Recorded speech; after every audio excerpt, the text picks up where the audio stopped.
몸은 하나인데 많은 지체가 있고 몸에 지체가 많으나 한 몸임과 같이 그리스도도 그러하니라. 우리가 유대인이나 헬라인이나 종이나 자유인이나 다 한 성령으로 세례를 받아 한 몸이 되었고 또 다 한 성령을 마시게 하셨느니라. 아멘. 성경적으로 인간의 몸을 이해하는 두 가지 방식이 있습니다. 약간 성경 공부 같은데 눈 감지 마세요. 잘 들으시면 좋겠습니다. 중요한 이야기인데 이건 의학적으로 하는 것하고는 달라요. 인간을 이해하는데 의학적으로만 이해하는 방식이 있는 것은 아닙니다. 또 철학적으로만 이해하는 방식이 있는 것도 아니에요. 인간은 하나님의 신비입니다. 이 생명의 신비를 바라보는 대단히 깊고 중요한 그런 이해들이 있는데 성경은 그 중에 정말 중요한 두 가지 방식을 우리들에게 얘기하고 있습니다.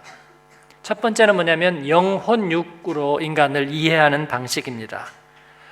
여러분이 많이 들으셨으리라고 생각하는데 이 영혼육으로 보는 방식은 인간이 하나님과 어떻게 관계되어 있는지를 드러내주기 위한 표현입니다.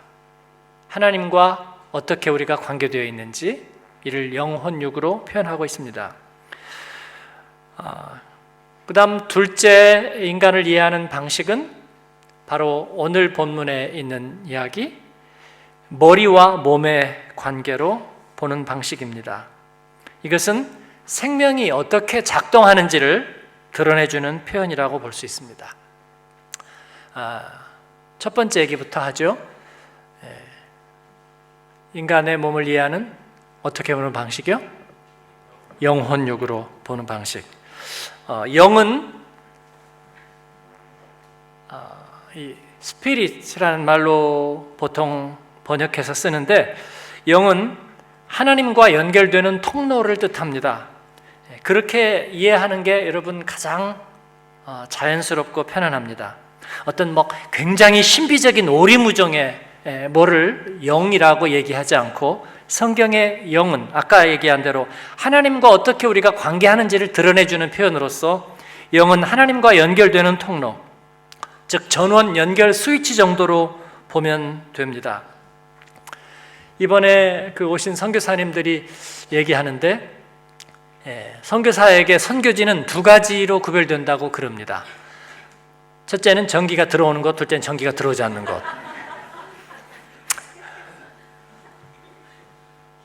이처럼 인생은 하나님의 말씀이 들어오느냐 들어오지 않느냐에 따라서 구별이 됩니다. 이 말씀이 들어오는 통로를 영이라고 생각하면 되는 거예요. 그래서 우리가 예배에 나왔다는 건 하나님과 관계하기로 우리가 마음을 정하고 온 거예요.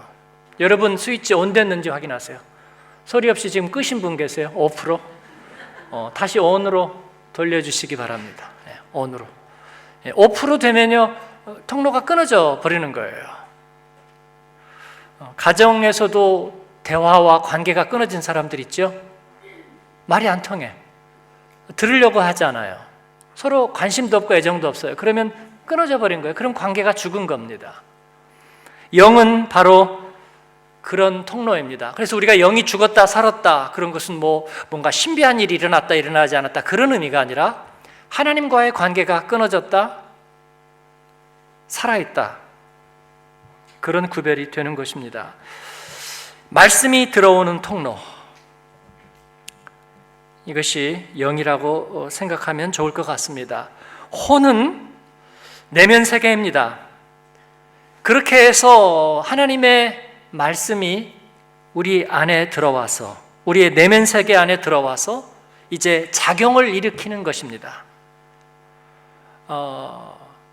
마치 우리 안에 영양소나 양분이 들어와서 혹은 물이 들어와서 우리의 생명을 유지해가는 활동을 그런 신진대사를 또 그런 일들을 해내가는 것과 마찬가지입니다. 하나님과 연결되면 우리의 혼, 우리의 내면 세계 혹은 우리의 마음 안에 그와 같은 일들이 일어나기 시작하는 거예요. 기존의 토양과 부딪히면서 이제 그런 일들이 일어납니다. 기존의 토양이란 무엇입니까? 하나님과 연결되지 않았을 때는 암흑의 동굴과도 같습니다. 그리고 우리가 통제하지 못하고 컨트롤할 수 없는 것들이, 그런 흑암이, 부정성이, 그런 하나님께 속하지 않은 것들이 우리 안에 있는 거예요. 우주에 있는 마치 암흑 에너지처럼 말이죠. 그 가운데 하나님의 말씀과 생명이 들어오면 이제 새로운 일이 일어나기 시작하는 것입니다. 그게 혼입니다. 육은 뭐냐면 그 내면의 활동의 결과로 드러나고 정착되는 어떤 모습, 꼴, 열매와 같습니다. 성경에서 우리는 육이라는 말을 두 가지로 써요. 첫 번째는 내가 하나님 만나기 전에 이전의 모습, 그것을 육이라고 얘기하기도 하지만, 그러나 말씀에 의해서 새로운 생명의 꼴이, 새로운 성품이 이루어지는 그 모습, 그것도 우리가 육이라고 얘기합니다. 영혼 육으로 구별되는 이야기. 짧게 제가 축약해서 말씀드렸지만 더 자세히 알고 싶으면 어떻게 한다고요? 양육반에 들어오시면 되겠습니다. 두 번째는 머리와 몸의 관계로 보는 것입니다. 머리는 누구를 가리키죠? 성경에서 예수 그리스도입니다. 구원자 예수 그리스도. 이를 교리적으로 이해하시면 안 됩니다. 교회에서는 예수님은 머리래. 그런 의미에서의 예수님이 머리라고 얘기하는 것이 아닙니다. 이것은 물론 당연히 하나의 아날로지인데, 하나의 유추되는 것인데, 그 이유는 뭐냐면 예수님은 누구입니까? 은혜입니다. 우리가 받을 수도 없고 갚을 수도 없는 그 생명의 빛, 예수님은 바로 그 은혜입니다. 그렇기 때문에 그분은 우리들의 삶에서 없어서는 안 될 머리가 되시는 것입니다. 머리가. 은혜는 우리의 삶의 중심이요 가치입니다. 그래서 우리가 찬양하는 거예요. 은혜 없이는 살 수가 없네. 은혜 없이는 살 수가 없어요, 여러분. 오늘 아침에도 한 줄기 빛이 우리에게 비추니까 우리가 어둠을 벗어나서 하루의 삶을 시작할 수 있고, 그리고 성전으로 나올 수 있었던 것입니다. 그렇지 않습니까? 은혜 없이는 살 수가 없는 거예요. 근데 그 은혜는 우리 안에 없습니다. 우리가 만들어낼 수 없는 영양소처럼. 그래서 주님은 우리의 삶의 중심이 되시고 머리에 비유되는 거예요. 예수님의 구원의 은혜 안에 사는 우리는 그의 몸과 같습니다. 머리가 없는 몸은 상상할 수 없어요. 그래서 바로 그 머리와 몸의 관계 속에서 우리의 몸의 특징은 성경적으로 보자면 세 가지 정도로 얘기할 수 있겠습니다. 물론 더 많이 얘기할 수 있지만 가장 핵심적인 특징 세 가지. 첫 번째는 생명력입니다. 둘째는 관계입니다. 그리고 세 번째는 하나됨입니다. 먼저 이 몸에는 여러 기관과 지체들이 있습니다. 그런데 이 지체는 우리가 어떻게 구별할까요? 귀하냐? 아니면 귀하지 않느냐? 우리 몸을 그렇게 구별할 수 있나요? 그렇게 구별할 수 없습니다. 중요하냐? 중요하지 않느냐? 아니면 주목받고 있느냐? 아니면 외면당하고 있느냐? 아니면 결정적인 역할을 하느냐? 아니면 별로 역할을 못 맡고 있느냐? 그렇게 볼 수 있습니까? 아니요. 그건 아무 의미가 없습니다. 중요한 것은 뭐냐면 살아있느냐예요. 여러분, 심장이 얼마나 중요한지는 누구나 다 아는 이야기일 것입니다. 그런데 심장 하나만 떼어놓고 할 수 있는 것은 아무것도 없습니다. 그래서 콩팥이 심장 보고, 야, 너는 모든 것이 너를 통해서 가고 너로 말미암고 너를 통해서 이루어지고 너는 좋겠다. 응? 나는 그냥 있으나 마나한데 또 없으면 아쉽고 그냥 그저 그래. 그런 이야기들을 서로 하지 않습니다. 왜냐하면 그들은 그냥 살아있을 뿐이기 때문입니다. 그리고 그들은 하나 가지고는 아무것도 할 수 없기 때문입니다. 생명이라는 체계 안에 있고, 그리고 생명 안에 있기 때문에, 살아있기 때문에 그들은 중요할 뿐입니다. 이것이 몸된 우리 인생의 모습이에요. 우리 인생은 하나님과 연결되어서 하나님의 생명 말씀을 공급받을 때 살아있는 것이에요.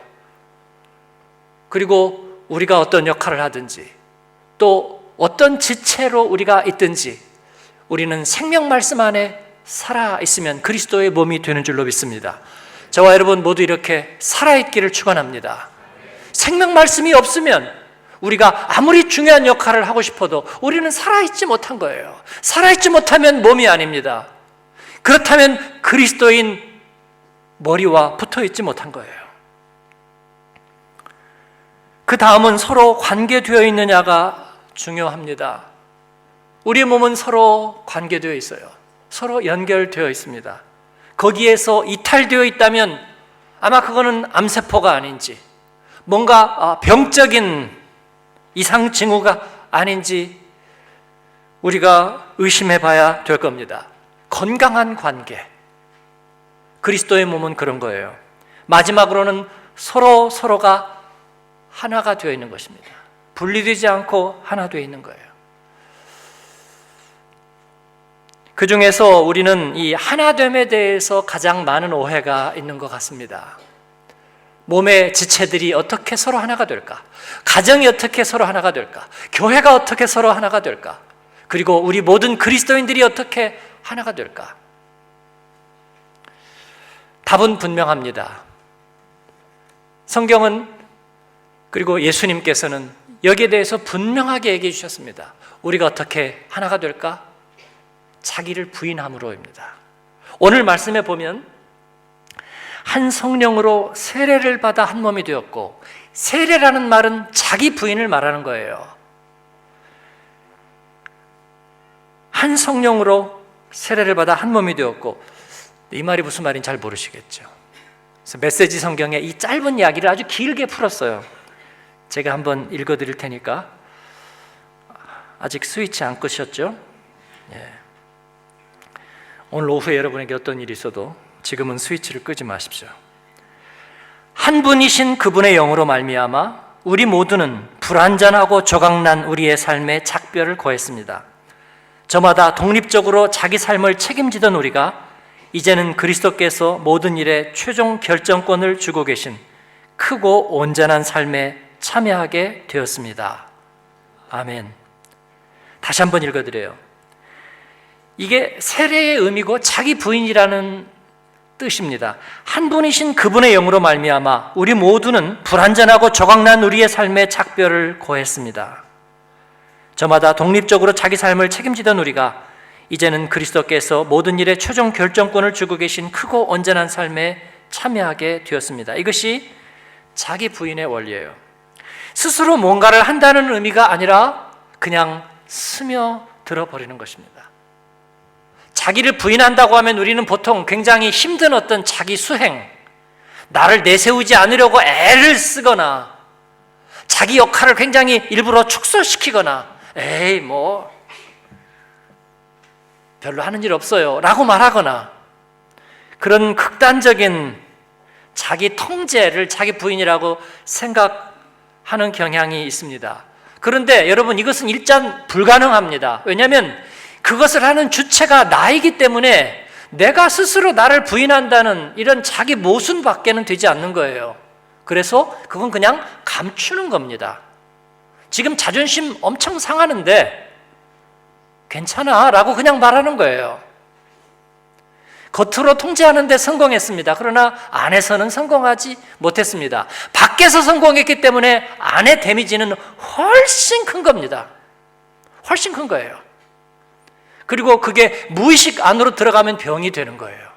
여러분, 자기 부인이란 불완전한 조각난 내 삶에 아주 추스하는 것입니다. 그리고 크고 온전한 삶 안에 일부가 되어 들어가는 것입니다. 이것이 자기 부인이에요. 이렇게 예수님 때문에 내 자신이 온데간데 없어져 버리면 우리는 맑아지고 가벼워지고 명랑해집니다. 은혜 받은 성도는 그래서 밝고 가볍고 명랑한 것입니다. 제가 종종 좀 푼수라고 비유하는 것과 같아요. 아무리 생각해도 좋은 표현은 아닌데 그보다 더 좋은 표현을 저는 잘 못 찾겠어요. 약간 푼수인, 자기 자신에 대해서 그렇게 관리가 잘 안 되는 그런 참을 수 없는 존재의 가벼움. 그래야 상처가 없고 오해도 없고 모든 일에 긍정적이 됩니다. 저희 교회는 그동안에 나그네된 삶을 살면서 저희는 초교파입니다. 복음적인 교회예요. 어떤 분들이 그래요. 우리가 좀 경계선이 허술하다고. 막 아주 칼같이 조직되고 그 다음에 뭐 자격 조건이 엄청나게 까다롭고 그러지 않아요. 혹시 이단 사설이 쉽게 들어오지 않겠느냐 염려하신 분들도 계셔요. 그러나 감사하게 저희에게 그런 일이 없었습니다. 왜냐하면 저희가 복음 안에 있었기 때문이에요. 아무리 생각하고 앞으로 버선을 뒤집어 보고 까보지만 우리에게 복음에 내세울 것은 아무것도 없었습니다. 그런데 그 대가는 뭐예요? 복음 안에 있을 때 우리가 상처가 없고 밝고 명랑했다는 것입니다. 편견과 파당이 없었다는 거예요. 토요일 날 저녁이나 주일 저녁에 성도들이 목사관에 전화해서 목사님 혹시 그 소문 들으셨나요?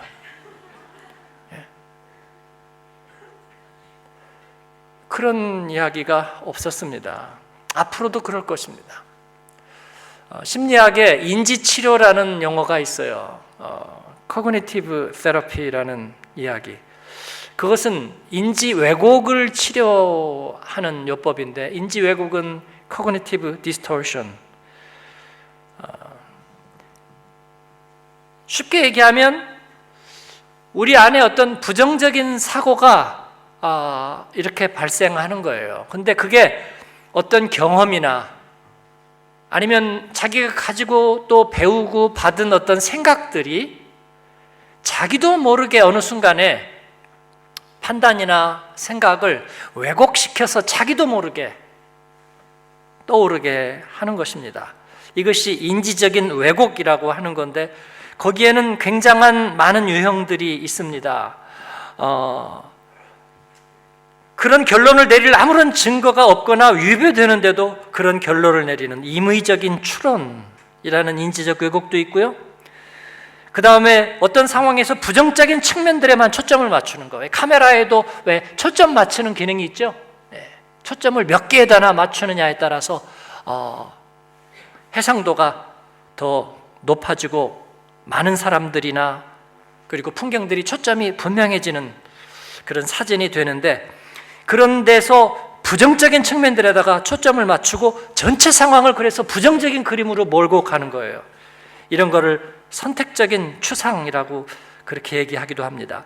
지나친 일반화라든지 아니면 아주 상황을 너무 극대화시키거나 극소화시키거나 혹은 이분법적인 사고 또는 파국적으로 몰고 가는 것 여러 가지가 있습니다. 쉽게 얘기하면 아이들이 집에 와서 나를 왕따시키는 것 같아요. 일단 부모들에게 이 비상을 걸기에 충분한 이야기죠. 내가 학교에서 왕따 당하고 있는 것 같아요. 또 어떤 그룹에 가면은 다들 잘하는데 나만 혼자 못하는 것 같아요. 또 어떤 경우에는 내가 나타나니까 사람들이 갑자기 입을 다물었어요. 그리고 표정이 변했어요. 분명히 뭔가가 있어요. 내 이름을 의도적으로 뺀 것 같아요. 듣다 보면 무슨 교황청의 지하도 그런 비밀스러운 뭔가가 있는 것 같은 생각이 듭니다. 그런데 여러분 두 가지 오해를 하지 마십시오. 첫째는 실제로 상처받고 아픈 일도 있는데 이런 식으로 가볍게 치부하려고 한다. 그런 오해를 하지 마시고요. 두 번째 오해는 그런 사람들이 따로 있다는 오해예요. 아니요, 우리 모두는 그런 인지적인 왜곡을 할 가능성이 대단히 높습니다. 제가 유학생활 초기에 식당에 가서 혼자 저녁 식사를 한 적이 있습니다. 그런데 이제 레스토랑이니까 불을 켜놓고 아주 밝은 상태는 아니었어요. 그런데 저쪽 편에 독일 사람으로 보이는 한 남자가 앉아 있었는데 저를 보면서 자꾸 웃는 거예요. 뭔가 매혹적으로 웃는 게 아니고 빈정빈정거리면서 웃는 거예요. 신경이 쓰였지만 제가 누가 있나? 근데 분명히 저를 향해서 보면서 이렇게 웃거든요. 그래서 신경을 쓰지 말자. 유학생활 초기에 피해의식이 많죠. 예, 피해의식이 많아요. 말 못하는 피해의식. 무슨 얘기 했는데 유학 온 지 1년 반 된 사람이 버스 정류장에 서 있었는데 어떤 아줌마가 오더니 물어봤대요. 당신 얼마나 됐냐고. 그래서 안더탈 비하래. 1년 반 됐다고. 그렇게 대답을 했다는 거예요. 아니, 버스 기다린 지 얼마 됐냐고.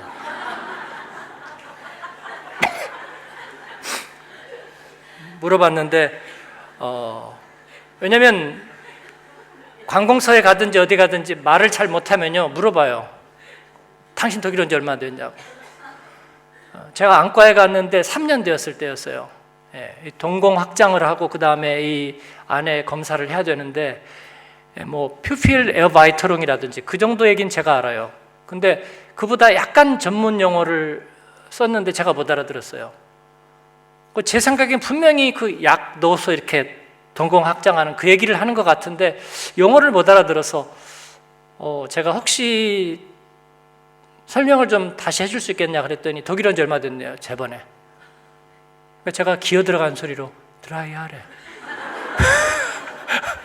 그랬더니 나가서 간호사한테 설명을 들으래요. 예, 그럴 때는 어김없이 피해의식이 발동하죠. 제가 그날 뭐를 산 줄 아세요? 당장 가서 의학사전을 샀어요. 예, 까짓 거 내 공부하고 가면 될 거 아니야. 예? 가지고 병원 갈 때는 예상 문제를 양쪽 이렇게. 예, 예. 피해의식이죠. 그런데 그 사람이 나를 향해서 웃는 거예요. 그래서 신경을 안 쓰다가 갑자기 마음속에 이런저런 피해의식이 살아났어요. 그리고 화가 나기 시작했어요. 그래서 제가 갔습니다. 거기도 혼자 앉아 있었어요. 그래서 그 앞에 탁 앉아가지고 뭐가 그래 웃음냐고 제가 물었어요. 근데 그 다음 순간에 제가 가슴이 철렁했습니다. 그 사람은 뇌성마비가 있는 사람이었어요. 그래서 제 쪽을 향해서 그냥 이렇게 웃는 표정을 계속 짓고 있었던 거예요. 화 있을진저 내 피해의식이요. 이건 굉장히 정서적인 인지 왜곡입니다. 저는 너무나 부끄럽고 미안하고 미안해서 미안하다고 그리고 얘기하고 돌아왔어요. 장애는 저한테 있는 거예요. 우리가 말씀을 들으러 오기도 하고 또 말씀 앞에 섭니다. 그때마다 우리 안에 있는 마음밭이, 우리 안에 있는 그런 기관들이 왜곡되어 있으면 자꾸 비뚤어지게 듣고 그 다음에 자꾸 부정적이 되는 것입니다. 교회에 오면서 여러분이 지나치게 기준이 까다롭지 않은지 한번 돌아보세요. 안내 사역하는 사람들 중에 어떤 분은 왜 나만 보면 인사를 안 하고 고개를 빨리 돌릴까?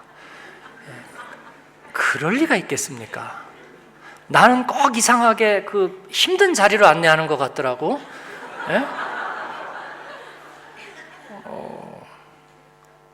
찬양팀은 왜 내가 부르기 힘든 노래를 항상 일부러 정할까? 그럴 리가 있겠습니까? 목사님 설교는 왜 안 들릴까? 그러게요. 그리고 한마음교회 목사님은 유력한 사람에게 인사할 때 고개 각도가 더 숙여지더라. 여러분, 그러면 참 은혜 받기 어렵죠. 근데 그 얘기를 하니까 생각이 나는 거예요. 아니, 유력한 사람에게 좀 더 숙여지면 또 어떻습니까? 그죠? 제가 집회 갔을 때 그 나라 그 한국 대사님이 그 교회에 나오셨다고 제가 얘기했었잖아요. 근데 인사를 하고 있는데 그 담임 목사님이 있다가 대사님이십니다. 근데 저도 모르게 그러세요. 저의 촌스러움을 용서해 주십시오. 뭐 우리가 일생가야 뭐 대사님을 언제나 자주 보겠어요. 권력 앞에 약한 저를 용서해 주십시오. 근데 저도 모르게 그냥 고개가 숙여지는 거예요. 그거 그렇게 나쁜 걸까요? 그렇게 생각하지 않습니다.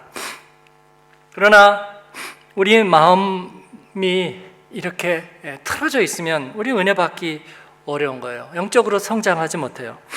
몸에는 강하고 약한 것의 의미가 없습니다. 존귀하고 비천함의 의미가 없습니다. 그 하나로서는 의미가 없어요. 모든 것은 연결되어 있고 생명 안에 있어야 합니다. 은사와 달란트란 그 각 지체가 가지고 있는 특징일 뿐입니다. 중요한 것은 생명의 말씀이 흐르고 있느냐예요. 중요한 것은 십자가 은혜가 그 예수님이 내 삶의 중심과 머리가 되시느냐는 거예요. 교회는 그의 몸입니다.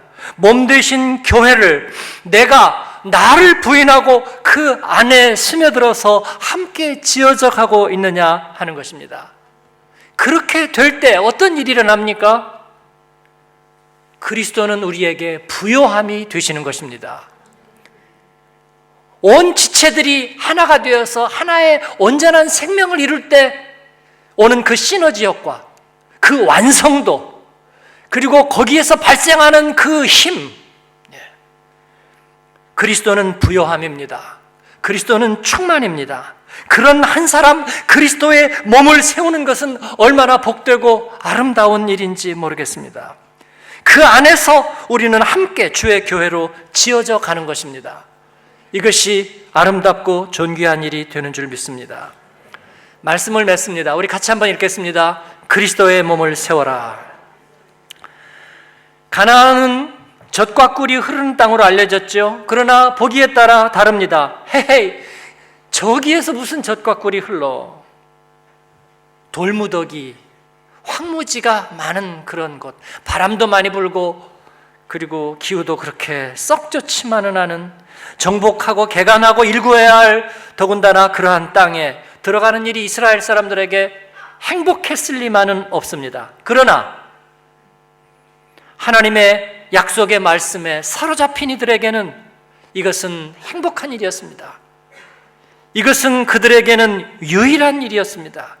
그들은 생명의 말씀을 지녔고 생명의 말씀을 안고 있을 때에 그들은 언제나 부요했습니다.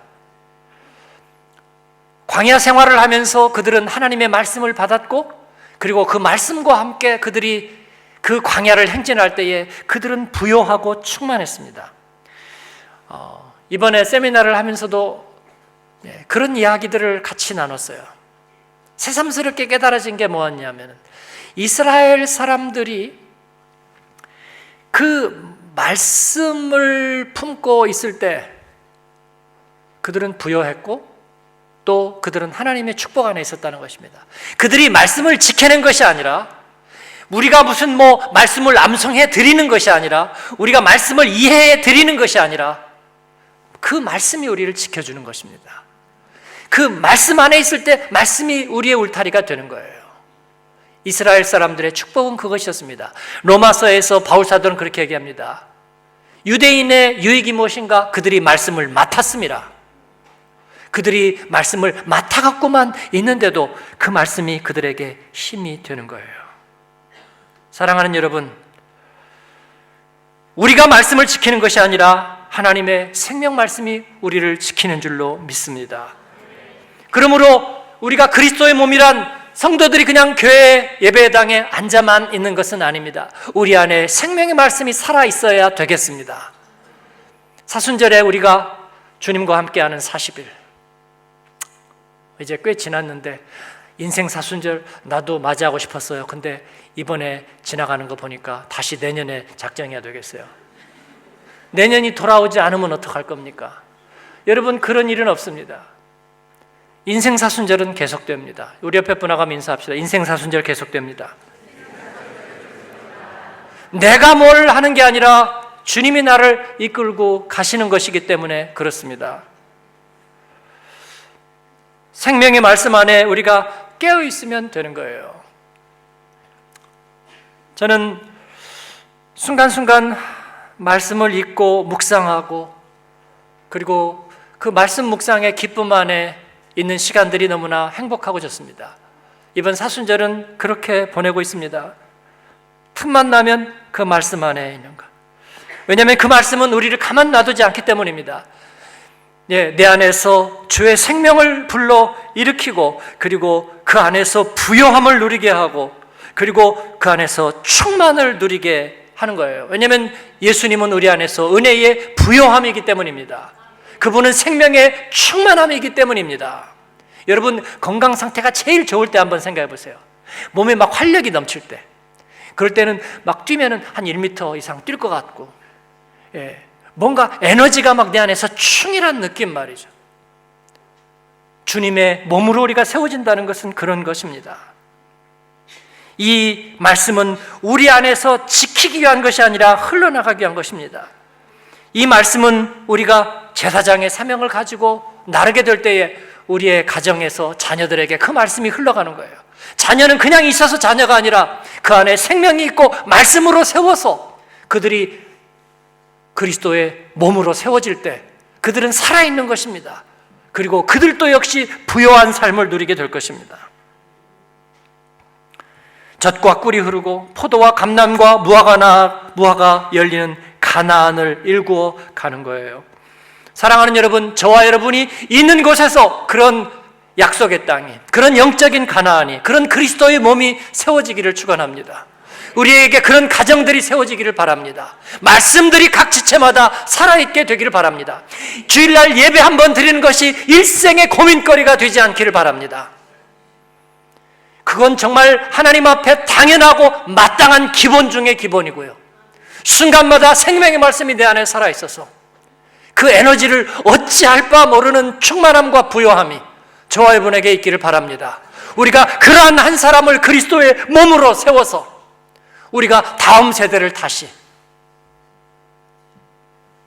하나님 앞에 헌신의 세대로 드리기를 원하는 것입니다.